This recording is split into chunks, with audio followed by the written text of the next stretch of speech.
होतच नाहीये माझं सध्या. हो ना. ठीक आहे. आणि आज नेमकं 18 अध्यायच राहिलेलं आहे. आज ट्राय करते. हा. चालेल, सुरू करा. हा. वसुदेवसुतं देवं कंसचाणूरमर्दनं देवकी परमानन्दं कृष्णं कृष्णं वन्दे वन्दे जगद्गुरुं. जगद्गुरुं, श्रीकृष्णं वन्दे जगद्गुरुम्. जगद्गुरु.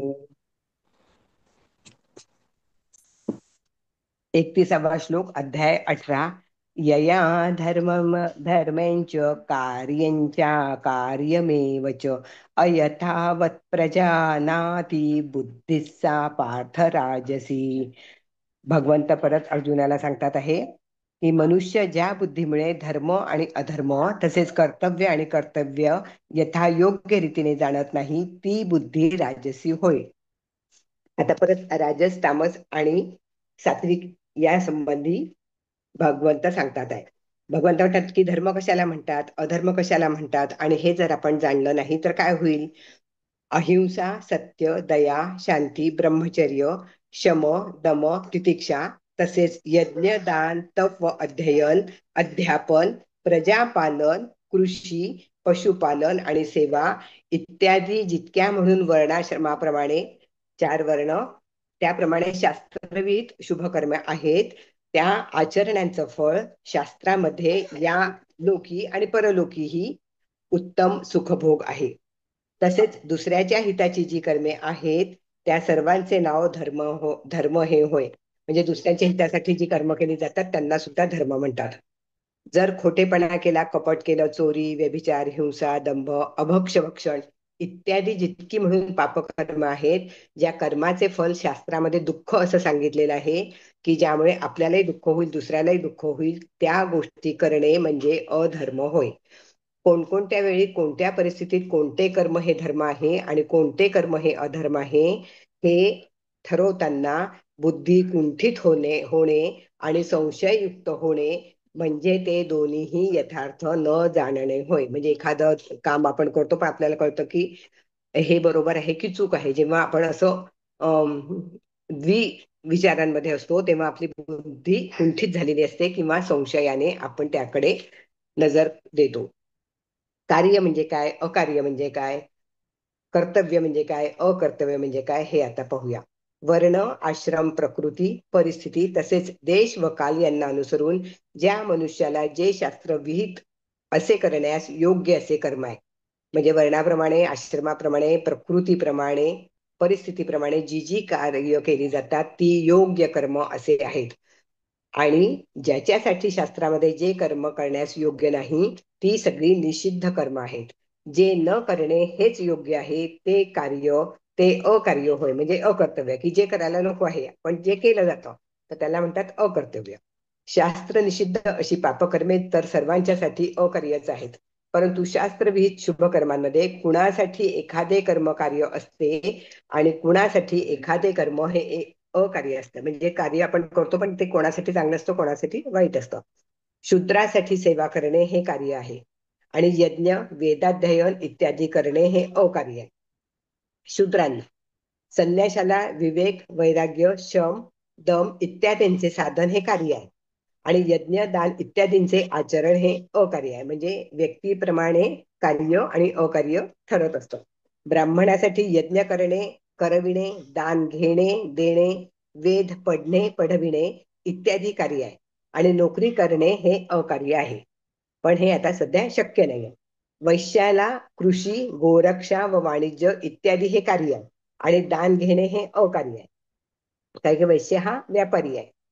अशा तऱ्हेने स्वर्गादीची कामना करणाऱ्या मनुष्यांना काम्य कर्मे ही कार्य आहेत, योग्य कर्मे म्हणजे. पण मुमुक्षु लोकांना ती कार्य आहेत. विरक्त ब्राह्मणाला संन्यास घेणे हे कार्य आहे. ब्राह्मणाने संन्यास घेतला पाहिजे किंवा घेतात किंवा घेत होते. आणि भोगासक्ताला ते अकार्य आहे. जो भोगी आहे तो संन्यास घेऊ शकत नाही. यावरून असं सिद्ध होतं की एखादा धर्म शास्त्रविहित जरी असला तरी तो सर्वांच्यासाठी कर्तव्य होऊ शकत नाही. म्हणजे धर्मात शास्त्राप्रमाणे जरी सगळं कर्म दिलेली असली तरी ती सर्वांसाठी योग्य कर्म नाही आहेत. अशा प्रकारे धर्म हा कार्य सुद्धा होऊ शकतो आणि अकार्य सुद्धा होऊ शकतो. हाच धर्म अधर्म आणि कार्य अकार्य याच्यातील भेद आहे. कोणतेही कर्म करण्याची किंवा सोडण्याची वेळ आल्यावर अमुक कर्म हे माझ्यासाठी कर्तव्य आहे किंवा अकर्तव्य आहे, मला कोणते कर्म कशा प्रकारे केले पाहिजे आणि कोणते करता कामा नये याचा योग्य निर्णय करताना बुद्धी किंग कर्तव्य विमूढ होणे आणि संशययुक्त होणे म्हणजेच कर्तव्य आणि अकर्तव्य हे यथार्थपणे न जाणणे होय. जेव्हा आपण जाणून घेत नाही तेव्हा आपण तिथे विचार करतो किंवा संशय घेतो. ती अशी जी बुद्धी असते, या बुद्धीने जो विचार केला जातो तेव्हा या बुद्धीला राजसी बुद्धी असं म्हणतात. या म्हणण्याने असं कळतं आपल्याला की ज्या बुद्धीमुळे मनुष्य आपल्या धर्म अधर्माचा आणि कर्तव्य अकर्तव्याचा योग्य निर्णय करू शकत नाही, जी बुद्धी अशा प्रकारच्या गोष्टींचाही योग्य निर्णय करण्यास समर्थ नसते, ती बुद्धी रजोगुणाच्या संबंधामुळे विवेक करण्यामध्ये अप्रतिष्ठित, विक्षिप्त आणि अस्थिर अशी असते. म्हणजे रजोगुणाने ही बुद्धी विवेक करत नाही, विक्षिप्तपणे वागते, अस्थिर असते आणि त्याच्यामुळे ती राजसी असते. राजस भावाचे फल हे दुःख असे सांगितले आहे. म्हणून कल्याणाची कामना असणाऱ्या पुरुषांनी सत्संग, सद्ग्रंथांचे अध्ययन आणि सद्विचारांचे पोषण यांच्याद्वारे बुद्धीमध्ये असणाऱ्या राजस भावाचा त्याग करून सात्विक भाव उत्पन्न करण्याचा आणि तो वाढविण्याचा प्रयत्न केला पाहिजे. म्हणजे कुठेही विचार करताना, कार्य करताना, लोकसंग्रह करताना सात्विक भावाने कर्म केलं तरच ते चांगल्या पद्धतीने होऊ शकतं, त्याला राजमान्यता मिळू शकते. तामसी बुद्धी म्हणजे काय? अधर्मम धर्ममिति या मन्यते तमसावृता सर्वार्थान विपरीतांश्च बुद्धिः सा पार्थ तामसी. हे अर्जुना, तमोगुणाने व्यापलेली जी बुद्धी अधर्मालाही हा धर्म आहे असे मानते, तसेच याच रीतीने इतर सर्व पदार्थांनाही विपरीत मानते, ती बुद्धी तामसी होय. म्हणजे बुद्धी अधर्म जेव्हा असतो त्या अधर्माला काय म्हणते, हा धर्म आहे असं मानते आणि त्याच रीतीने ती सगळ्या गोष्टी करते, तेव्हा त्या बुद्धीला तामसी असे म्हणतात.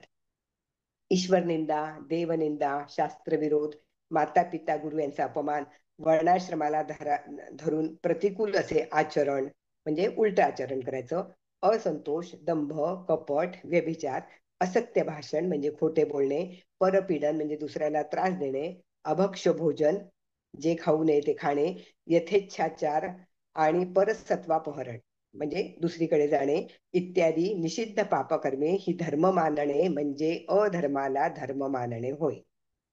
धृती, क्षमा, मनोनिग्रह, अस्तेय, शौच, इंद्रिय निग्रह, धी म्हणजे धारणा, विद्या, सत्य, अक्रोध, ईश्वर पूजन, देवोपासना, देवाची उपासना करणे, शास्त्र सेवन जे शास्त्रात सांगितलं ते सेवन करणे, वर्णाश्रम धर्माप्रमाणे आचरण, माता पिता आणि गुरुजनांच्या आज्ञेचे पालन, सरलता, ब्रह्मचर्य, सात्विक भोजन, अहिंसा आणि परोपकार इत्यादी शास्त्रभीत पुण्यकर्मांना अधर्म मानणे म्हणजे धर्माला अधर्म मानणे होय.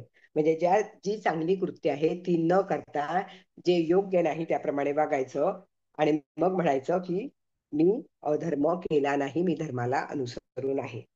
इतर पदार्थांना विपरीत मानणे म्हणजे काय?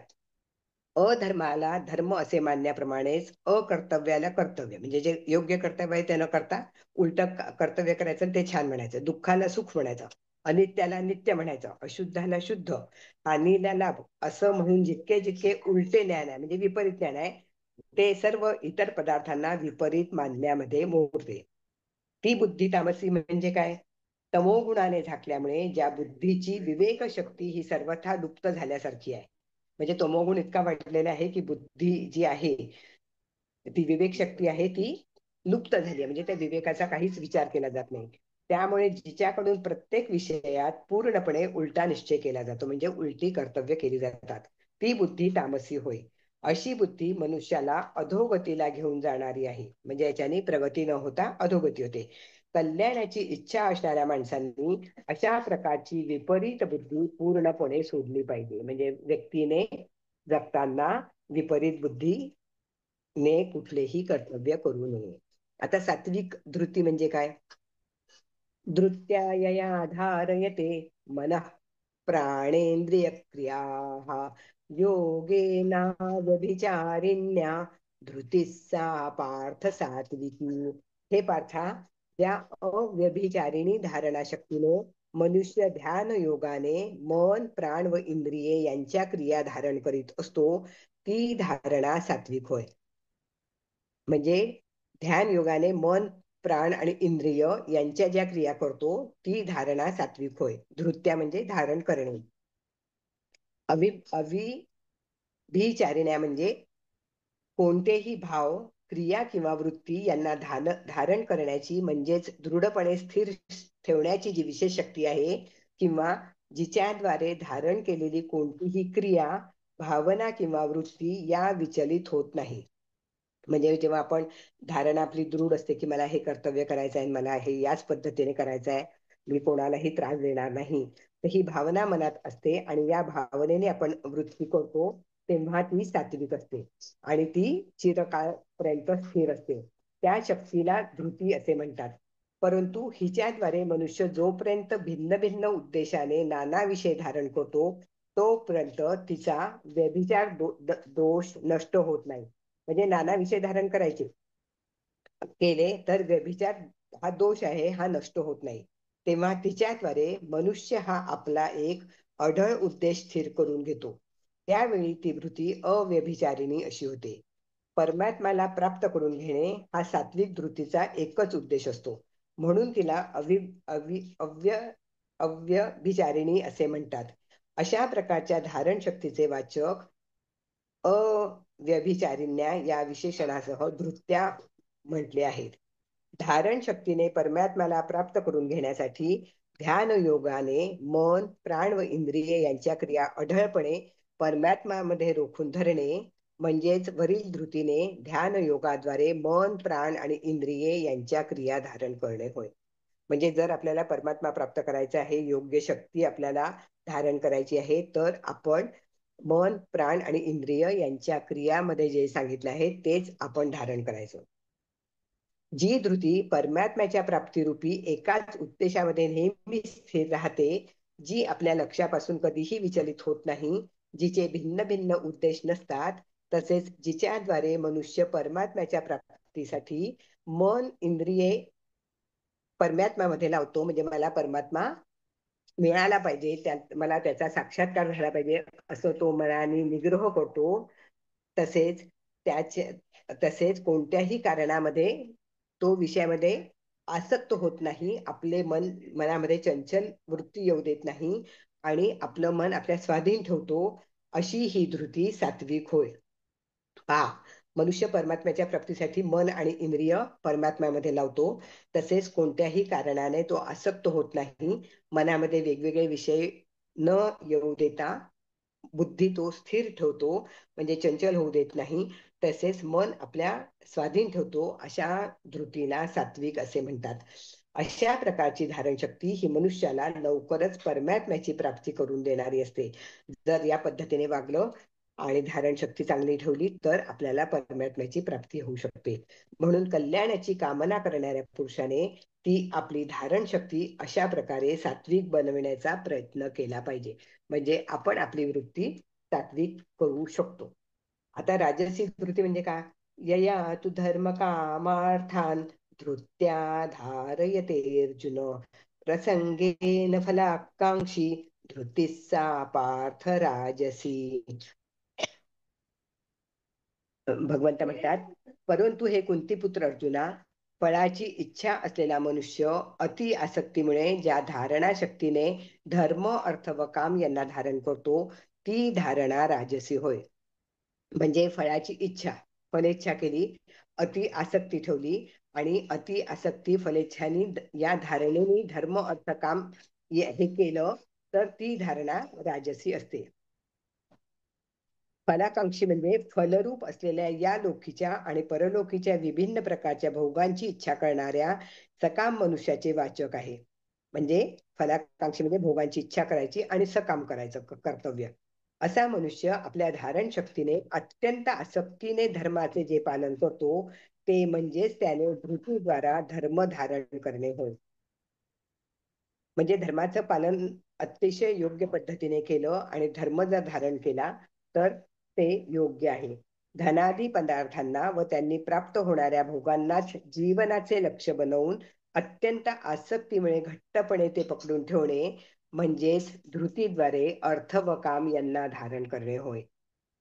म्हणजे धनादी पदार्थ आणि त्याची प्राप्ती होणाऱ्या भोगांनाच जीवनाचं लक्ष बनवायचं, की मला फक्त पैसे पाहिजे आहेत, संपत्ती पाहिजे आहे आणि मला जे वाईट भोग आहे तेच माझा उद्देश आहे, अशी आसक्ती करतो. त्या आसक्तीला तो घट्ट पकडून ठेवतो, तेव्हाच त्याने धृतीद्वारे अर्थ आणि काम यांना धारण केलेलं असतं.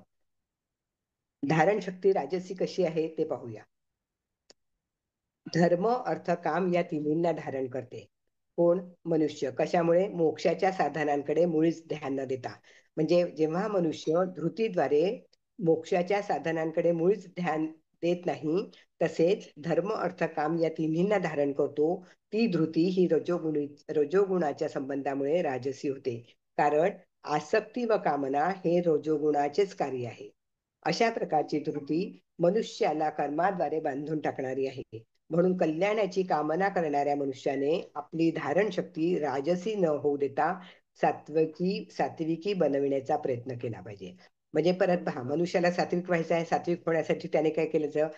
फलाकांक्षी व्हायचं नाही आहे, आसक्ती धरायची नाही आहे आणि योग्य धर्माचं पालन केलं तरच तो सात्विक होऊ शकतो. त्याने धनादी पदार्थांना आणि भोगांना जीवनाचं लक्ष ठरवू नये. आता तामसी धृती म्हणजे काय? यया स्वप्नम भयं शोकै विषादम मदमेव च न विमुच्यति दुर्मेधा धृतीः सा पार्थ तामसी. हे पाठा, दुष्ट बुद्धीचा मनुष्य ज्या धारणा शक्तीमुळे झोप, भीती, काळजी, दुःख आणि उन्मत्तपणाही सोडत नाही, म्हणजे ते धारण करतो, ती धारणा तामसी होय. म्हणजे पहा, दुष्ट बुद्धी आहेत, तामसीकडे धारणा शक्ती नाही आहे आणि झोप आहे, झोप येत नाही, भीती असते, काळजी असते, दुःख असते आणि उन्मत्तपणा पण आहे त्याच्यामध्ये. तर असं असताना तो सात्विकी किंवा राजसी होऊ शकतो का? नाही, तो फक्त तामसी होऊ शकतो.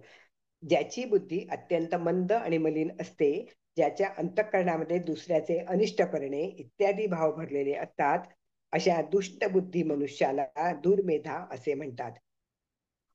कारण की यांची धृती जी आहे ती तामसी असते. स्वप्न, भय, शोक, विषाद आणि मद हे शब्द वेगवेगळे आहेत, म्हणून त्यांना धृतीने त्यांना सोडणे म्हणजेच धारण करून राहणे म्हणजे काय? निद्रा आणि तद्रा इत्यादी जे भाव आहेत ते मन आणि इंद्रिये यांना तमोगुणाने व्याप्त, बाह्य क्रियेने रहित आणि मूढ बनवणारे आहेत. निद्रा आणि तद्रा इत्यादी जे भाव असतात ते मन आणि इंद्रिय यांना तमोगुणाने व्याप्त आणि बाह्य क्रियेने रहित आणि मूढ बनविणारे भाव आहेत. त्या सर्वांचे नाव स्वप्न असे आहे. म्हणजे याच्याने जी कार्य होतात ती सगळं स्वप्नात होतात. धन इत्यादी पदार्थांच्या नाशाची, मृत्यूची, दुःख प्राप्तीची, सुखाच्या नाशाची किंवा अशा प्रकारे अन्य एखाद्या प्रकारच्या इष्टाचा नाश आणि अनिष्टाची प्राप्ती यांच्या शंकेमुळे अंतःकरणामध्ये जी एक बैचीनीची आणि घाबरेपणाची वृत्ती असते तिला भय म्हणतात. आता परत पाहूया आपण की भय म्हणजे काय? की इष्टाचा नाश म्हणजे चांगला आहे त्याचा नाश करायचा, जे अनिष्ट आहे त्याचीच प्राप्ती करायची. असं जर आपण अयोग्य वागलो तर अंतःकरणामध्ये काय होतं? एक बैचीनी येते आणि आपण घाबरतो. आपली ती वृत्ती होते की आपण दुष्कृत्य केल्यामुळे आपण सगळ्या यांना घाबरतो. तेव्हा आपण भयभीत झाले आहोत किंवा मी भयाने त्रस्त आहे असं आपल्याला लक्षात येतं. मनामध्ये येणाऱ्या नाना प्रकारच्या दुश्चितांचे नाव शोक होय. जेव्हा नाना प्रकारचे भय मनात येतं तेव्हा आपण दुश्चित म्हणून आपल्याला शोक होतो. त्यांच्यामुळे इंद्रियांना जो ताप होतो त्याला विषाद म्हणतात. म्हणजे आधी भय होतो, मग शोक होतो, मग विषाद होतो. हा शोकाचा स्थूल भाव आहे. म्हणजे शोकाचा एक जो भाग आहे तो विषाद आहे. आपण पहिला अध्याय पाहिलाय, अर्जुन विषाद योग. त्याच्यामध्ये विषाद हा शब्द तेव्हापासून सुरू झाला. हा शोकाचा स्थूल भाव आहे. धन, जन व बळ इत्यादी कारणांमुळे विवेक, भविष्याचा विचार आणि दूरदर्शीपणा यांनी रहित असणारी जी उन्मत्त वृत्ती आहे तिला मद असं म्हणतात. म्हणजे आपण म्हणतो ना की त्याला खूप मध चढलाय, मस्तवाल झालाय, तर हीच तिची नावं आहेत. ह्यालाच गर्व, घमेंड आणि उन्मत्तता असेही म्हणतात. म्हणजे भय एक झालं, भय नंतर शोक, शोक नंतर विषाद, विषादानंतर मद झालं, आणि मदानंतर गर्व, घमेंड आणि उन्मत्तता असेही नावं आहेत. या सर्वांना तसेच प्रमाद इत्यादी इतर तामस भावांना अंतःकरणातून बाजूला सारण्याचा प्रयत्न न करता त्यांच्यामध्येच बुडून राहणे, म्हणजेच धृतीच्या द्वारे त्यांना न सोडणे, म्हणजेच धारण करून राहणे होय. जेव्हा ही तामसी वृत्ती असते तेव्हा हे इतके जे वाईट गुण सांगितलेले आहेत, तर हे वाईट गुण तो मनुष्य धारण करतो आणि त्यांना धारण करून तो तेच योग्य आहे असे समजतो. आता ही धारण शक्ती तामसी कशी आहे? त्या करता येण्याजोगे वरील तामस भाव हे ज्या धृतीमुळे मनुष्य सोडू शकत नाही, म्हणजेच ज्या धारण शक्तीमुळे वरील भाव हे मनुष्याच्या अंतःकरणात स्वभावतःच घर करून राहतात. म्हणजे काही काही गोष्टी हा सोडू शकतो, पण ह्या गोष्टी तो सोडत नाही आणि त्याच्यामुळे त्याचा तामस भाव आहे तो दृढ होतो. आणि अंतःकरणात स्वभावतःच घर करून राहतो. म्हणजे तो असं ठरतो की नाही नाही हेच योग्य आहे, त्याच्यामुळे त्याच्या मनात, त्याच्या अंतःकरणात तामस भाव हा घर करून राहतो. या धृतीला तामसी धृती असे म्हणतात. ही धृती पूर्णपणे अनर्थाचे कारण आहे. म्हणजे हे अनर्थ आहे, अर्थ नाहीच आहे याला, कारण की हे काही योग्य नाही आहे. म्हणून कल्याणाची कामना करणाऱ्या मनुष्याने तिचा त्वरित आणि संपूर्णपणे त्याग केला पाहिजे. ज्याला स्वतःचे कल्याण करून घ्यायचे आहे, समाजाचे कल्याण करायचे आहे, त्याने ह्या गोष्टींचा त्याग केला पाहिजे. अशा तऱ्हेने आपण आतापर्यंत सात्विकी बुद्धी व धृती ग्रहण करण्यासाठी, तसेच राजसी तामसी यांचा त्याग करण्यासाठी बुद्धी व धृती यांचे सात्विक इत्यादी तीन तीन भेद पाहिले. आता ज्याच्यासाठी मनुष्य ही सर्व कर्म करतो, त्या सुखाचेही सात्विक, राजस आणि तामस असे तीन भेद आता भगवंत आपल्याला सांगतात आहे. आता सात्विक सुख म्हणजे काय, त्याची लक्षणं काय आहे? तर भगवंत म्हणतात, सुखं त्विदानीं त्रिविधं शृणु मे भरतर्षभ, अभ्यासाद् रमते यत्र दुःखान्त्यञ्च निगच्छति, यत्तदग्रे विषमिव परिणामे मृतोपमम्, तत्सुखं सात्विकं प्रोक्तम् आत्मबुद्धिप्रसादजम्. 36 आणि 37 एकदम श्लोक आहे.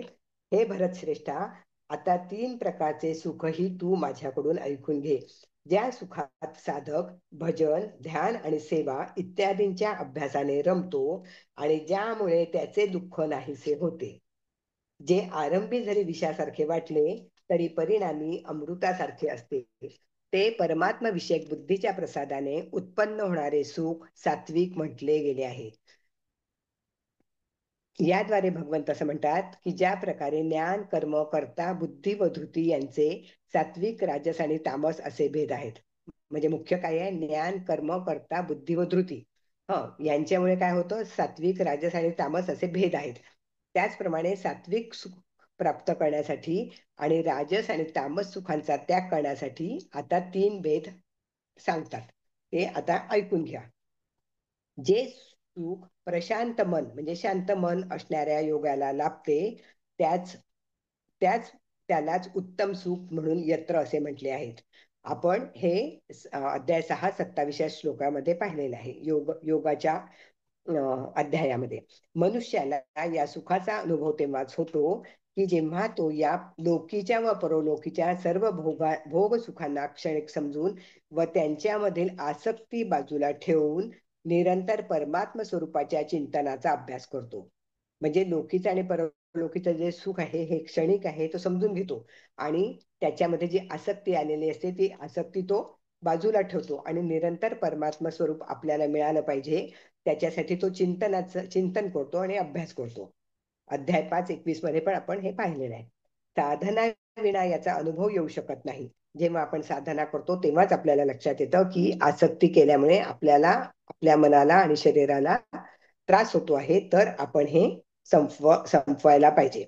हे दाखवण्यासाठी ते म्हणतात की या सुखाचे ज्याच्यामध्ये अभ्यासाने रमतो हे म्हणजे सात्विक सुख आहे. ज्यामुळे दुःखाचा अंत होतो. म्हणजे काय? ज्या सुखामध्ये रमणारा मनुष्य हा आध्यात्मिक, आदिदैविक आणि आदिभौतिक अशा प्रकारच्या सर्व दुःखांच्या संबंधापासून कायमचा सुटतो. म्हणजे सुखाने जो रमणारा मनुष्य आहे तो आध्यात्मिक, आदिदैविक आणि आदिभौतिक अशा प्रकारची सर्व दुःख आहेत या संबंधापासून कायमचा तुटतो. म्हणजे त्याला त्याच्या मधून जे सुख वाटतं ते त्याच्यात जर काही दुःख आले तर त्या दुःखाचा तो काही विचार करत नाही, म्हणजे संबंध ठेवत नाही कोणाशी तर दुःखाशी. ज्या सुखाच्या अनुभवाचे फळ हे निरतिशय सुख स्वरूपी सच्चिदानंद घन परब्रह्म परमात्म्याची प्राप्ती सांगितली आहे. जर आपण सुखाचा अनुभव घेतला तर जे आपल्याला फळ मिळणार आहे ते सुख स्वरूपी आणि सच्चिदानंद घन परब्रह्म त्याची प्राप्ती आपल्याला होईल असे सात्विक सुखात सांगितले आहे. अध्याय 5, 21, 24 आणि अध्याय 6 मध्ये 28 मध्ये आपण याचा अभ्यास केलेला आहे. अग्रे म्हणजे काय? ज्यावेळी मनुष्य सात्विक सुखाचा महिमा ऐकून ते प्राप्त करण्याच्या इच्छेने त्याच्या प्राप्तीचे उपाय असलेल्या, म्हणजे सात्विक सुखाचा महिमा माहिती आहे पण ते प्राप्त करण्याची इच्छा होते, तेव्हा त्याच्यासाठी जे उपाय आहे ते उपाय म्हणजे विवेक, वैराग्य, शम, दम आणि तितिक्षा इत्यादी साधनांना लागतो. त्यालाच अग्रे असं म्हटलेलं आहे. ज्यावेळी ज्या प्रकारे लहान मूल आपल्या लोकांकडून विद्येचा महिमा ऐकून विद्याभ्यास करण्याचा प्रयत्न करते, परंतु त्याचा महत्वाचा खरा अनुभव नसल्यामुळे सुरुवातीच्या काळात अभ्यास करते वेळी त्याला खेळणे, हुंदडणे हे योग्य वाटतं. हे सोडून अभ्यासाला लागणे त्याला अत्यंत त्रासदायक आणि कठीण असे वाटू लागते. त्या प्रकारे सात्विक सुखासाठी अभ्यास करणाऱ्या मनुष्याला सुद्धा विषयांचा त्याग करून संयमाने विवेक, वैराग्य, शम, दम, तितिक्षा इत्यादी साधनांना लागणे हे अत्यंत त्रासाचे व कष्टाचे वाटते. हे म्हणजेच प्रारंभीच्या काळामध्ये सात्विक सुख हे विषयासारखे वाटणे होय. आता आपण सगळेजण परीक्षा देतो, आपल्याला अनुभव आहे की भगवद्गीता आहे, आपल्याला हे खूप वर्षापासून माहिती आहे, ऐकून माहिती होतं, थोडंसं आजीपासून, आईपासून, गुरुजनांकडून, मैत्रिणींकडून आपल्याला याचं ज्ञान झालं. पण आपल्याला जेव्हा परीक्षा द्या म्हणतो, गीतेची परीक्षा द्या, तेव्हा आपल्याला असं वाटतं नाही नाही बाबा ते खूप कठीण आहे, ते माझ्या डोक्यावरून जाईल, आम्ही काही परीक्षा देऊ शकत नाही. पण जेव्हा विद्यार्थ्यांनी आपल्याला हा मेसेज दिला की नाही अभ्यास करा, अभ्यास द्या, आणि जेव्हा आपण अध्याय पहिल्यापासून अभ्यास करायला लागलो तेव्हा सुद्धा आपल्याला हे त्रासदायक वाटणारे, कठीण असे वाटणारे गीतेचे अर्थ अतिशय वाचल्यामुळे आनंददायक वाटू लागले, सुखकारक वाटू लागले, आणि त्यामध्येच आपल्याला सात्विक सुख हे शोधता आले. आणि म्हणून आज आपण वाचन करतो आणि आज आपण परत अभ्यासाला सुरुवात केलेली आहे. त्याच्यासाठी वयाची काहीही अट नाही, फक्त तो योग आपल्याला खूप उशीर आलं असं आपल्याला सगळ्यांना वाटतं. ते सुख परिणामामध्ये अमृतासारखे आहे. म्हणजे काय? आता हे सुख मिळालं आपल्याला, आता आपल्याला काय वाटतं की नाही नाही आपल्याला हे आता अमृत मिळालेलं आहे, गीतेचा अभ्यास करणे हे. जेव्हा सात्विक सुखाच्या प्राप्तीसाठी साधन करता करता साधकाला त्या ध्यानजनित सुखाचा अनुभव येऊ लागतो, तेव्हा त्याला ते सुख अमृतासारखे वाटू लागते. त्यावेळी त्याच्या पुढे जगातील सर्व भोग व सुख हे तुच्छ, नगण्य आणि दुःख स्वरूप असे वाटू लागते. आता आपण पहा, नोव्हेंबरमध्ये याची परीक्षा देतो तेव्हा आपल्याला खूप, म्हणजे म्हटलं तर खूप काम असतं, तीर्थयात्रा असतात, यात्रा असते, पण आपल्याला ही परीक्षा देणे ही गोष्ट अमृतासारखी वाटते की नाही. जो काही पेपर आहे तो कितीही कठीण असला तरी मी ही योग्य अभ्यास करेल आणि याची उत्तरे लिहिल, तर ते जेव्हा आपल्याला सुख मिळतं नोव्हेंबरमध्ये परीक्षेचं, ते आपल्याला अमृतासारखं वाटू लागतं. तेव्हा त्या महिन्यामध्ये आपल्याला जगातील सर्व भोग आणि सुख हे तुच्छ, नगण्य आणि दुःख स्वरूप असे वाटू लागतात. म्हणजे अगदी तेव्हा मैत्रिणींनी ट्रिपला नेलं, पाहुणे आले किंवा कोणी बोलवलंय तरीही आपल्याला ते सगळं तुच्छ वाटतं, कारण की आपला जो मुख्य हेतू आहे तो वर्षभर अभ्यास केल्यानंतर परीक्षा देणे किंवा गीतेचा अर्थ वारंवार वारंवार वाचणे हे आपल्याला मुख्य वाटतं. ते परमात्म विषयक बुद्धीच्या प्रसादामुळे होणारे सुख हे सात्विक असे म्हटलंय. मग आपल्याला हे का बरं मिळालं अभ्यास करायचं? परमात्म विषयक बुद्धीच्या प्रसादामुळे. म्हणजे आपण जे परमात्म्याला आवाहन केलं, भगवंताला, श्रीकृष्णांना, की आम्हाला थोडी तरी बुद्धी अभ्यासाची दे, तेव्हा हा आपल्याला काय मिळालाय? प्रसाद मिळालाय. आणि या प्रसादामुळे आपल्याला जे सुख मिळत आहे हे सात्विक सुख मिळत आहे. परमात्म्याचे निरंतर ध्यान केल्यामुळे अंतःकरण स्वच्छ झाल्यावर या सुखाचा अनुभव येतो. आता आपल्याला हे सुख का मिळत आहे? कारण की आपण रोज भगवद्गीतेचा एक अध्याय वाचतोय, निरंतर आपण अभ्यास करतो आहे, तेव्हा आपल्याला अर्थ कळत नाही, पण निरंतर आपण जी भगवद्गीतेची सेवा करतो आहे किंवा अध्याय वाचतो आहे, त्यामुळे आपल्याला परमात्म बुद्धीच्या प्रसादामुळे उत्पन्न होणारे जे सुख आहे ते सात्विक सुख आहे. हेच सुख उत्तम सुख होय. राजस व तामस हे सुख वास्तविक सुखच नव्हे. राजस आणि तामसामुळे जे सुख मिळतं ते सुख नाही आहे, फक्त सात्विक सुख हेच योग्य आहे. ती दोन्ही तर नावापुरती सुखे आहेत, परिणामामध्ये ती दुःखरूपच आहेत. म्हणून आपले कल्याण इच्छिणाऱ्या पुरुषाने राजस आणि तामस सुखामध्ये न अडकता सात्विक सुखामध्येच निरंतर रमले पाहिजे, म्हणजे सात्विक सुखाचाच विचार केला पाहिजे. आता राजस सुख म्हणजे काय ते पाहूया. विषयेंद्रिय संयोगात यत्तदग्रे मृतोपमं परिणामे विषमिव तत्सुखम राजसं स्मृतम.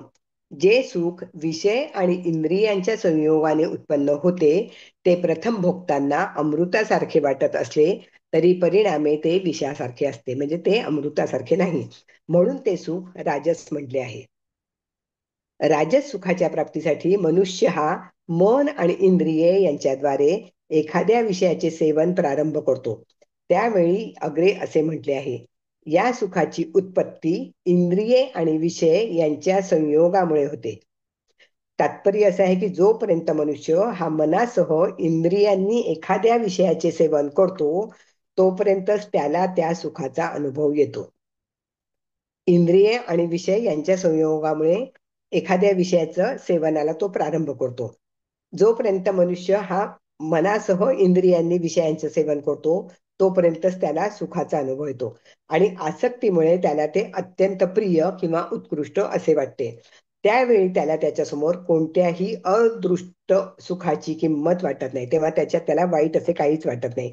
म्हणजेच ते सुख भोगकालामध्ये अमृतासारखे त्याला वाटतं. म्हणजे ते त्याला माहिती आहे की मन आणि इंद्रिय आपण यांचा विचार नाही केलेला आहे आणि आसक्ती ठेवलेली आहे आणि आपण तरीही त्या विषयाला खूप जोपासतो आहे, पण त्याला ते त्या आसक्ती असल्यामुळे त्याला ते वाईट वाटत असतं आणि मग तो त्याला त्या सुखभोग कालामध्ये ते जे सुख आहे राजस सुख ते त्याला अमृतासारखं वाटतं. राजस सुखाच्या भोगाचा परिणाम विषाप्रमाणे दुःखदायक असतो. ते चांगलं नाहीये, दुःख आहे. हे राजस सुख फक्त वाटण्यापुरते सुख आहे, म्हणजे वाटतं आपल्याला की चला 2 तास आता मी छान गेले, पिक्चर पाहायला गेलो, चला आता मी 2 तास काय हे आनंदी आहे. पण तो पिक्चर काय आहे, हे स्वप्नमय आहे, ते खोटं खोटं आहे. पण आपल्याला असं वाटतं की नाही मी खूप त्या पिक्चरमुळे आनंदी झालोय, पण किती वेळ, फक्त थोड्या वेळ. वस्तुतः ते सुख नाही आहे. याचं तात्पर्य असं आहे की मन आणि इंद्रिये यांनी आसक्तीपूर्वक सुखबुद्धीने विषयांचे सेवन केल्यामुळे त्यांचे संस्कार अंतःकरणात रुजतात. आसक्तीपूर्वक सुखबुद्धीने विषयांचे सेवन केल्यामुळे त्याला ते काय वाटतं, संस्कार काय होतात त्याच्या अंतःकरणात की हे चांगलं आहे, चांगलं आहे. त्यामुळे मनुष्य पुन्हा त्याच विषय भोगांच्या प्राप्तीची इच्छा करू लागतो, म्हणून तो परत परत तेच कार्य करतो. आसक्तीमुळे अनेक प्रकारची पापकर्मे करून बसतो. आसक्ती असल्यामुळे तो पापकर्म करतो. त्या पापकर्मांचे फळ भोगण्यासाठी त्याला कीटक, पतंग, पशु, पक्षी इत्यादी नीच योनींमध्ये जन्म घ्यावा लागतो आणि यातनामय नरकामध्ये पडून भीषण दुःखे भोगावी लागतात. आता हे काय आहे, हे सगळी पापकर्म आहे. पापकर्म भोगण्यासाठी तो काय करतो, परत त्याचा जो जन्म होतो तो नीच योनीमध्ये होतो. कीटक, पतंग, पशु, पक्षी या योनी आहेत, या नीच योनी आहेत. आणि परत त्याला काय भोगावं लागतं, यातनामय ज्या हे आहेत गोष्टी आहेत त्या त्याला नरकामध्ये पडून परत परत दुःख भोगावी लागतात. विषयांबद्दल आसक्ती जेव्हा वाढते किंवा त्यांची प्राप्ती न झाल्यावर त्याचा अभावाचं दुःख वाटायला येतं, तसेच त्या विषयांचा वियोग होतानाही अत्यंत दुःख होतं. म्हणजे विषयांची आसक्ती वाढली, आसक्तीमुळे त्याला जर ती आसक्तीने त्याला ती गोष्ट मिळाली नाही तर त्याला त्याचा अभाव होतो, अभावामुळे त्याला दुःख होतो. तसेच विषयांचा वियोग होतानाही त्याला अत्यंत दुःख होत असतं.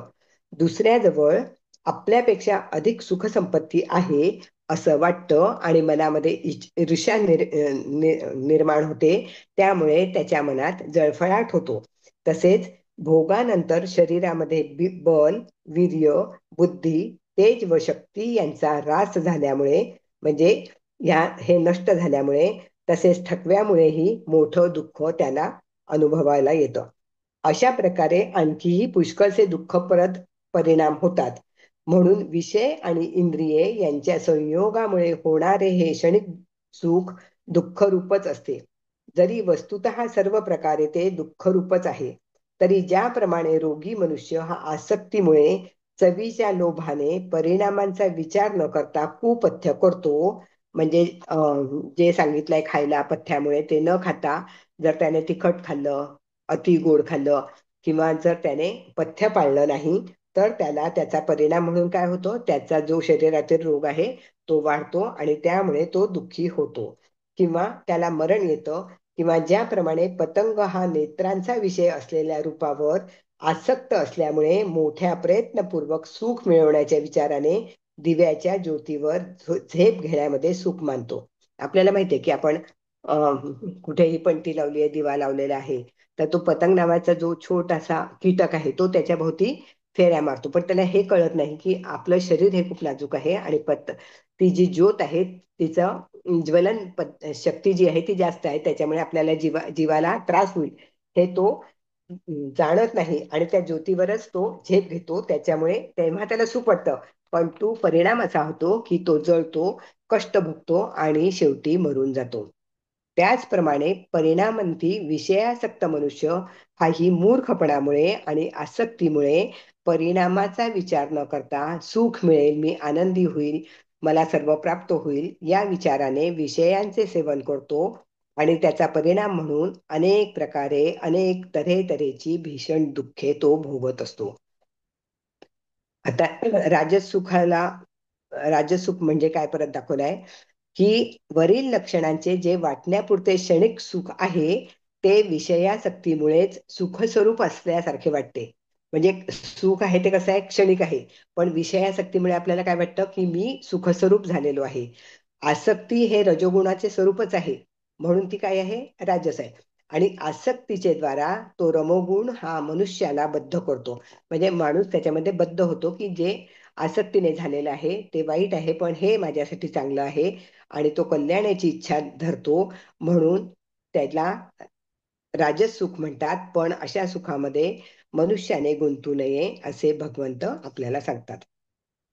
आता तामस सुख म्हणजे काय, यद यद यदग्रे चानुबंधे च सुखम मोहनमात्मनः निद्रालस्य प्रमादोत्थन तत्तामसमुदाहृतम्. जे सुख भोगकाली आणि परिणामीही आत्म्याला मोह पाडणारे असते ते झोप, आळस व प्रमादापासून उत्पन्न झालेले सुख तामस म्हटलेले आहे. म्हणजे जे सुख भोगकाली आणि परिणामीही आत्म्याला मोह पाडणारे असते आणि ते झोप, आळस आणि प्रमादापासून उत्पन्न झालेलं असतं, तेव्हा त्याला तामस सुख असं म्हणतात. निद्रा, आळस व प्रमाद यापासून उत्पन्न होणारे सुख आणि भोगकाली तसेच परिणामी आत्म्याला जे मोहित करतं त्याला तामस सुख म्हणतात. झोपेच्या वेळी मन व इंद्रिये यांची क्रिया बंदच होते. म्हणजे तेव्हा आपण झोपलेलो असतो तेव्हा आपलं मन शांत झालेलं असतं आणि इंद्रिये सुद्धा काहीही कार्य करत नसतात. म्हणून थकल्यामुळे होणाऱ्या दुःखाचा अभाव झाल्यामुळे तसेच मन व इंद्रिये यांना विश्रांती मिळाल्यामुळे जी सुखाची प्रचिती होते तिला निद्राजनित सुख म्हणतात. म्हणजे मन आणि इंद्रिय शांत आहे त्यामुळे आपण जेव्हा झोपतो तेव्हा जे आपल्याला सुख मिळतं तेव्हा ते निद्राजनित सुख असतं. ते सुख जितक्या वेळ झोप असते तितक्याच वेळ राहतं. म्हणजे जितक्या वेळ आपण झोपलेलो आहे तोपर्यंत आपली इंद्रिय शांत झालेली आहेत, आपलं मन सुद्धा शांत झालंय. पण हे खूप दिवसेंदिवस चालतं का, नाही, हे फक्त रात्रभर असतं. त्याच्यामुळे हे जे सुख असतं हे क्षणिकच असतं. जितक्या वेळ झोपलाय तितक्या वेळ, ते निरंतर राहत नाही, म्हणून ते काय आहे, क्षणिक आहे. याशिवाय त्यावेळी मन, बुद्धी व इंद्रिये यांच्या प्रकाशाचा अभाव असतो. म्हणजे हे शांत झाल्यामुळे, झोपल्यामुळे तिथे अंधार झालेला असतो. कोणत्याही गोष्टीचा अनुभव घेण्याची शक्ती तेव्हा उरत नाही. त्यामुळे ते सुख भोगकालामध्ये आत्म्याला म्हणजेच अंतःकरण व इंद्रिये यांना तसेच यांचा अभिमान धरणाऱ्या पुरुषाला मोहित करणारे आहे. त्याच्यामुळे काय होतं, पुरुषांना अभिमान होतो. या सुखाच्या आसक्तीमुळे परिणामी मनुष्याला अज्ञानमय अशा वृक्ष, डोंगर इत्यादी जड योनींमध्ये जन्म ग्रहण करावा लागतो. म्हणून हे सुख परिणामीही आत्म्याला मोहित करणारे आहे. म्हणजे आत्म्याला सुद्धा हे जे सुख आहे हे काय वाटतं, चांगलं वाटतं. अशा प्रकारे सर्व क्रियांचा त्याग करून पडून राहते वेळी मन, इंद्रिय आणि शरीर यांच्या परिश्रमाचा त्याग केल्यामुळे आरामाची प्रचिती येते. तेव्हा आपल्याला असं वाटतं की आपण आता आराम केलेला आहे. ते आलस जनित सुख होय. म्हणजे ते जे सुख आहे ते आळसाने भरलेलं आहे. ते सुख सुद्धा निद्राजनित सुखाप्रमाणे मन व इंद्रिये यांच्यामध्ये ज्ञानाच्या प्रकाशाचा अभाव करून भोग कालामध्ये त्या सर्वांना मोहित करणारे आहे. म्हणजे इथे पण ज्ञानाच्या प्रकाशाचा अभाव झाला आहे आणि भोग काळामध्ये सर्वांना त्यांनी गुंतून ठेवलेला आहे. मोह व आसक्तीमुळे जड योनींमध्ये टाकणारे असल्यामुळे ते सुख परिणामी सुद्धा मोहित करणारे होय. मोह आणि आसक्ती आहे त्याच्यामुळे काय होतं, ते जे सुख आहे ते सुद्धा त्याच्यामध्येच मोहित होतं. मनाचे रंजन करण्यासाठी आसक्तीमुळे केल्या जाणाऱ्या व्यर्थ क्रियांचे आणि अज्ञानामुळे कर्तव्य कर्मांची अवहेलना करून त्यांचा त्याग करणे यांचे नाव प्रमाद होय. म्हणजे मनाचे रंजन करण्यासाठी आसक्ती आहे, आसक्तीमुळे व्यर्थ क्रिया केल्या जातात, तसेच अज्ञानामुळे कर्तव्य कर्माची अवहेलना केली जाते. म्हणजे आपल्याला आपल्यासाठी काय कर्तव्य आहे हे लक्षात घ्यायचं नाही आणि त्यांचा त्याग करायचा, त्याला प्रमाद असे म्हणतात. व्यर्थ क्रिया करण्यामध्ये, मनाच्या प्रसन्नतेमुळे आणि कर्तव्याचा त्याग करण्यामध्ये परिश्रमापासून वाचल्यामुळे मूर्खपणाने जी सुखाची प्रचिती येते ती प्रमादजनित सुख होय. म्हणजे परत पाहू, रंजन करण्यासाठी आसक्तीमुळे जी व्यर्थ क्रिया केल्या जातात, अज्ञानामुळे कर्तव्य कर्मांची अवहेलना करायची आणि त्यांचा त्याग करायचा. काय म्हणजे जी कर्म करायला पाहिजे त्याला काय म्हणतात ते, की नाही नाही नाही हे ठीक आहे, मी नाही केले तरी चालतं, म्हणून म्हणजे चांगल्या कर्माचा त्याग करायचा, त्याला प्रमाद म्हणतात. व्यर्थ क्रिया करण्यामध्ये मनाच्या प्रसन्नतेमुळे आणि कर्तव्याचा त्याग करण्यामध्ये परिश्रमापासून वाचल्यामुळे, म्हणजे कारण की कष्टच नाही केले ना क्रिया करण्यामध्ये, मन प्रसन्न ठेवण्यामध्ये, आणि वाईट कर्तव्यांचा त्याग पण केला नाही. आता हे सगळे परिश्रम वाचले, परिश्रमामुळे त्याला काय वाटतं, मूर्खपणा आला, आणि मूर्खपणामुळे त्याला काय वाटतं, मी फार सुखी आहे. ती प्रमाद जनित सुख आहे ते. ज्यावेळी मनुष्य कोणत्याही प्रकारे मनोरंजनासाठी व्यर्थ क्रिया करू लागतो, त्यावेळी त्याला कर्तव्य अकर्तव्य यांचे काहीही भान राहत नाही. तेव्हा त्याला कळतच नाही की आपण काय कर्तव्य करायला पाहिजे. त्याची विवेक शक्ती ही मोहाने झाकली जाते. विवेक शक्ती झाकली गेल्यामुळे कर्तव्याची अवहेलना होते. जेव्हा विवेकच नाही आहे मनामध्ये, तेव्हा कर्तव्य योग्य आणि अयोग्य न कळल्यामुळे अवहेलना होते. म्हणून प्रमादजनित सुख हे भोगकालामध्ये आत्म्याला मोहित करणारे आहे. भोगकाल जेव्हा आपण भोगात जातो तेव्हा ते आत्म्याला मोहित होतं. वर सांगितलेल्या व्यर्थ कर्मांमध्येच अज्ञान आणि आसक्ती यांना बळी पडल्यामुळे खोटेपणा, कपट, हिंसा इत्यादी पापकर्मांचे फळ आणि कर्तव्य कर्माच्या त्यागाचे फळ भोगण्यासाठी त्या माणसांना डुक्कर, कुत्रे इत्यादी नीच योनी व नरक हे प्राप्त होतात. कशामुळे? प्रमादजनित सुख हे भोगकालामध्ये आत्म्याला मोहित होतात आणि व्यर्थ कर्मांमध्ये अज्ञान आणि आसक्तीमुळे मध्ये ते बळी पडतात आणि त्याच्यामुळे खोटेपणा, कपट आणि हिंसा त्यांच्यामध्ये निर्माण होतो. तसंच पापकर्मांचं फळ आणि कर्तव्य कर्मांच्या त्यागाचे फळ भोगण्यासाठी परत त्यांना डुक्कर, कुत्रे इत्यादी नीच योनी व नरक हे प्राप्त होतात. त्यामुळे हे सुखही परिणामी आत्म्याला मोहित करणारे आहे. हे सुख तामस आहे म्हणजे काय? निद्रा, प्रमाद आणि आळस हे तिन्ही तमोगुणाचे कार्य आहेत. निद्रा, प्रमाद आणि आळस अध्याय 14 मध्ये आपण 17व्या श्लोकात हे पाहिलंय. म्हणून त्यांच्यापासून उत्पन्न होणारे सुख हे तामस सुख होय. आणि या निद्रा, आळस व प्रमाद इत्यादींमध्ये सुखबुद्धी निर्माण करूनच तमोगुण मनुष्याला बद्ध करतो. कशामुळे? निद्रा, आळस आणि प्रमाद इत्यादीमध्ये सुखबुद्धी निर्माण करून चांगलं असं वाटतं आणि तमोगुण मनुष्याला बद्ध करतो. म्हणून कल्याणाची कामना करणाऱ्या मनुष्याने या क्षणिक मोहकारक आणि वाटण्यापुरते असणाऱ्या तामस सुखात अडकू नये. म्हणून भगवंत म्हणतात की हे चांगलं नाही आहे, तर या तामस सुखामध्ये तू अडकून पडू नको, तू सात्विक सुखाचा लाभ घे.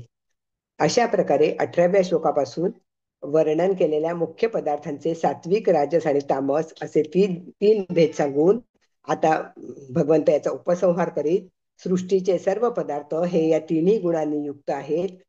ते कसे आहेत ते सांगतात. न तदस्ति पृथिव्यां वा दिवि देवेषु वा पुनः सत्वं प्रकृतिजैर्मुक्तं यदेभिः स्यात् त्रिभिर्गुणैः. पृथ्वीवर, आकाशात आणि देवात तसेच यांच्याशिवाय इतरत्र कोठेही असा कोणताच प्राणी किंवा पदार्थ नाही की जो प्रकृतीपासून उत्पन्न झालेल्या या तीन गुणांनी रहित असेल. म्हणजे पृथ्वीवर, आकाश आणि देवात यांच्याशिवाय इतर कोठेही प्राणी किंवा पदार्थ नाही की जो प्रकृतीपासून उत्पन्न झालेल्या या तीन गुणांनी रहित आहे. सगळीकडे ते व्यापून आहे. पृथिव्याम दिवी देवेशु म्हणजे काय? पृथिव्या म्हणजे पृथ्वी लोकाचं, त्यामध्ये सर्व पातालादी लोकांचं आणि त्या लोकांमध्ये असलेले सर्व स्थावर जंगम प्राणी व पदार्थ म्हणजे पृथिव्याम. दिवी म्हणजे अंतरिक्ष लोकांचे आणि त्यामध्ये असलेले सर्व प्राणी आणि पदार्थ. देवेशु म्हणजे देवतांचे आणि त्यांच्या भिन्न सर्व लोकांचे तसेच त्यांच्याशी संबंध असणाऱ्या सर्व पदार्थांचे वाचक आहेत. त्यांच्याशिवाय संपूर्ण सृष्टीमध्ये आणखीही ज्या वस्तू आहेत किंवा प्राणी आहेत ते सर्व म्हणण्यासाठी इथे पुन्हा असे म्हटले आहे. सत्वम पद हे वस्तुमात्राचे म्हणजे सर्व प्रकारचे प्राणी आणि सर्व पदार्थांचे याचे वाचक आहे. असे कोणतेही सत्व नाही की जे पृथ्वी प्रकृतीपासून उत्पन्न झालेल्या तीन गुणांनी रहित आहे. संपूर्ण पदार्थ हे प्रकृतीजनित सत्व, रजतम या तिन्ही गुणांचे कार्य आहे आणि प्रकृतीजनित गुणांच्या संबंधामुळेच नाना प्रकारच्या योनींमध्ये प्राण्यांचा जन्म होतो. सत्वरज आणि तम या तिन्ही गुणांचं कार्य सतत चालू असतं आणि या गुणांच्या संबंधामुळेच नाना प्रकारच्या योनींमध्ये प्राण्यांचा जन्म होतो. अध्याय 13-21 मध्ये आपण पाहिला आहे. म्हणून पृथ्वीलोक, अंतरिक्ष लोक तसेच देवलोक आणि इतर सर्व लोक यामधील प्राण्यांमध्ये व पदार्थांमध्ये असा कोणताही पदार्थ किंवा प्राणी नाही की जो या तीन गुणांनी रहित असेल व यांच्या पलीकडचा असेल. कारण सर्व जड वर्ग ह्या गुणांचे कार्य असल्यामुळे गुणमयच आहे आणि सर्व प्राण्यांचा त्या गुणांशी आणि गुणांचे कार्यरूप असलेल्या पदार्थांशी संबंध आहे. म्हणून हे सर्वच तिन्ही गुणांनी युक्त असेच आहेत. सृष्टीमध्ये गुणातीत असे पुरुषही आहेत. मग असं का म्हटलंय की कुणीही प्राणी गुणांनी रहित नसतो? जर लौकिक दृष्टीने गुणातीत असे पुरुष सृष्टीमध्ये आहेत तरी त्यांच्या दृष्टीने वास्तविक ही सृष्टी नाही. गुणातीत पुरुष आहेत सृष्टीमध्ये पण त्यांना वास्तविक असं वाटतं की ही सृष्टी नाही आहे आणि सृष्टीमध्ये आणि शरीरामध्ये त्यांची स्थितीही नाही आहे. म्हणजे ते स्वतःला त्यामध्ये समजतच नाही. ते परमात्म्यामध्येच अभिन्न भावनेने नित्य स्थित आहेत. परमात्म्यामध्येच ते लीन झालेले आहेत. म्हणून ते परमात्मा स्वरूपच होत. यासाठी त्यांची गणना सामान्य प्राण्यांमध्ये करता येत नाही. त्यांचे मन, बुद्धी व इंद्रिये इत्यादींचे संघात रूप असलेले शरीर जे सर्वांना प्रत्यक्ष दिसते म्हणून त्यांना प्राणी म्हणतात. मन, बुद्धी, इंद्रिय आहे आणि ह्या तिघांचा गुणमिलाप झालेला आहे. कोणामध्ये? शरीरामध्ये. म्हणून शरीर काय आहे? सगळ्यांना दिसतं. कारण तो संघात हा तर गुणांचेच कार्य आहे. म्हणून त्यांच्या शरीराला गुणांच्या अतीत कसं म्हणता येईल? यासाठी असे म्हणण्यास काहीही हरकत नाही की सृष्टीमध्ये कोणताही प्राणी किंवा पदार्थ या तीन गुणांनी रहित नाही. म्हणजे सर्वांमध्ये हे तीन गुण असतातच. ब्राह्मण क्षत्रिय विषम शूद्राण्यांच परंतप कर्माणि प्रविभक्तानि स्वभाव प्रभवैर्गुणे. हे परंतपा, ब्राह्मण, क्षत्रिय, वैश्य आणि शूद्र यांची कर्मे स्वभावतः उत्पन्न झालेल्या गुणांमुळे निरनिराळी केली गेली आहेत. आपल्याला पण सगळ्यांना माहितीच आहे की ब्राह्मणाची कर्म क्षत्रिय, वैश्य आणि शूद्र या तीन शब्दांचा समास म्हणजे शूद्राणाम. ब्राह्मण, क्षत्रिय, वैश्य हे तिन्ही द्विज आहेत. द्विज म्हणजे ब्राह्मण. तिघांनाही यज्ञोपवीत धारण करून वेदाध्ययनाचा आणि यज्ञादी वैदिक कर्मांचा अधिकार आहे. म्हणून ब्राह्मण, क्षत्रिय, वैश्य या तिन्ही शब्दांचा समास केलेला आहे. शूद्र हे द्विज नव्हेत. शूद्र म्हणजे ब्राह्मण नाहीत. म्हणून त्यांना यज्ञोपवीत धारण करण्याचा, वेदाध्ययनाचा व यज्ञादी वैदिक कर्म करण्याचा अधिकार नाही. हे दाखवण्यासाठी इथे शूद्राणाम त्यांना असं म्हटलेलं आहे. प्राण्यांनी जन्मजन्मांतरामध्ये केलेल्या कर्मांचे जे संस्कार आहेत त्यांचे नाव स्वभाव आहे. म्हणजे जन्मजन्मांतरामध्ये जे आपण कर्म करतो, ज्या कर्मांचे संस्कार आपल्या मनावर होतात, तो आपला स्वभाव तयार होतो. त्या स्वभावाच्या अनुरूपच प्राण्यांच्या अंतःकरणामध्ये सत्व, रज आणि तम या तिन्ही गुणांच्या वृत्ती उत्पन्न होतात. म्हणून इथे स्वभाव प्रभवैर असं म्हटलेलं आहे. गुणांच्या द्वारे चारी वर्णांच्या कर्माचा विभाग केलेला आहे. या म्हणण्याचा भावार्थ असा की त्या गुण वृत्तीच्या अनुसारच ब्राह्मण इत्यादी वर्णामध्ये माणसे उत्पन्न होतात. त्यामुळे त्या गुणांना अनुसरून शास्त्रामध्ये चारी वर्णाच्या कर्मांचा विभाग केलेला आहे. ज्याच्या स्वभावामध्ये सत्वगुण अधिक असतो तो ब्राह्मण असतो. सत्वगुण असेल तर ब्राह्मण. म्हणून त्याची स्वाभाविक कर्मे ही शमदमादी अशी सांगितली आहेत. ज्याच्या स्वभावामध्ये सत्व मिश्रित रजोगुण अधिक असतो तो क्षत्रिय असतो, कारण की तो युद्ध करतो, शस्त्र चालवतो. त्यामुळे त्याची स्वाभाविक कर्मे ही शूरवीरता, तेज इत्यादी सांगितली आहेत. ज्याच्या स्वभावामध्ये तमो मिश्रित रजोगुण हा अधिक असतो तो वैश्य असतो, म्हणजे तो व्यापारी असतो. म्हणून त्याची स्वाभाविक कर्मे ही शेती, गोरक्षा इत्यादी सांगितली आहेत. आणि ज्याच्या स्वभावामध्ये रजो मिश्रित तमोगुण हा मुख्य असतो तो शूद्र असतो. रजो मिश्रित तमोगुण म्हणजे रज आणि तमोगुण मिश्र असतो. त्यामुळे त्याचे स्वाभाविक कर्म हे तिन्ही वर्णांची सेवा करणे असे सांगितले आहे. हीच गोष्ट 4थ्या अध्यायातील 13व्या श्लोकाच्या स्पष्टीकरणामध्ये विस्ताराने समजावून दिली आहे. चालेल, पुरे करू का मी आता?